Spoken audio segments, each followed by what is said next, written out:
বন্ধুরা, রাজনৈতিক নেতারা আমাদের থেকে অনেক বেশি বাস্তববাদী এবং বুদ্ধি ধরেন বটেই।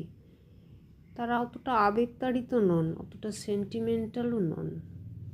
তারা বোঝেন যে যেন তেন প্রকারেণ ওখানে একটা টাকা রোজগার করাটাকেই তারা হয়তো ধর্ম বলে মনে করেন। তারপর সেখান থেকে সরকারের কোষাগারে কিছু জমা টমা দিয়ে তারপর সেখান থেকে 1-1.5 হাজার টাকার ভাতা বা ধরুন এই ভোটের আগে নানা রকম এই সমস্ত 5-10 টাকার মিল এই সমস্ত করে, আর যেটুকু যা সাহায্য হলো কেন্দ্র রাজ্য মিলে বা কেউ পৃথকভাবে এটুকু যা পারলো করলো। বরঞ্চ নিজের আখেরটা গুছিয়ে রাখলে নিজের কয়েক পুরুষ বসে বসে খাবে। রাজনীতি তো এখন সবই পারিবারিক হয়ে গেছে, মানে বেশিটাই পারিবারিক। এবং পরপর যারা আসছে তারা যদি ওইভাবে টাকা কালেক্ট করতে থাকে, তাহলে তাদের পরবর্তী প্রজন্ম যদি কিছু করতে পারে মানুষের জন্য, এই ধরুন একটা জায়গায় 2টো কাজের লোক রাখলো, কি একটু টুকটাক কিছু তাদের দান ধ্যান করলো এবং সেটাকে বিরাট আকারে প্রচার টোচার করে বিরাট মহৎ লোক সেজে গেল মানুষের কাছে। মানুষও সেটা বুঝে গিয়ে তাদের ভোট টোট দিয়ে, বা ভোট তো আজকাল মানে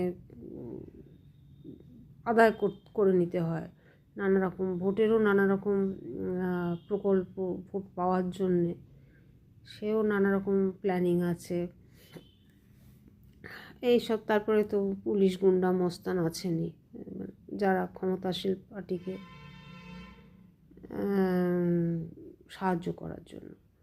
তো আর আমরা এই ধর্মাচরণ করি যখন, এই পুজো আচ্ছা কোনো মন্দির এতে গেলাম, তখন ওই জীবন অনিত্য, সংসার অনিত্য, জগৎ অনিত্য, কিছু চিরস্থায়ী নয়, এগুলো তখন বলার জন্যে বলি। কিন্তু বাড়িতে এসে সংসারের মধ্যে ঢুকেই এমন ভাব করতে থাকি, এমন আচরণ করতে থাকি, সেই নিজেকে একবারে 100% দিয়ে ভীষণ আদর্শবাদী সেজে অসৎ উপায়ে অর্থ রোজগার করার কথা তো ভাবাই যায় না, সেটা তো বাদই দিচ্ছি। আর বাকিটা সে নিজেকে একদম বিলিয়ে দিয়ে যেন আমরা চিরস্থায়ীভাবে এখানে থাকতে এসেছি, নিজেকে একদম শেষ করে দিয়ে স্বার্থত্যাগ করে শেষকালে দেখা গেল নিটফল 0। কিন্তু এই অবাস্তব আইডিয়াটার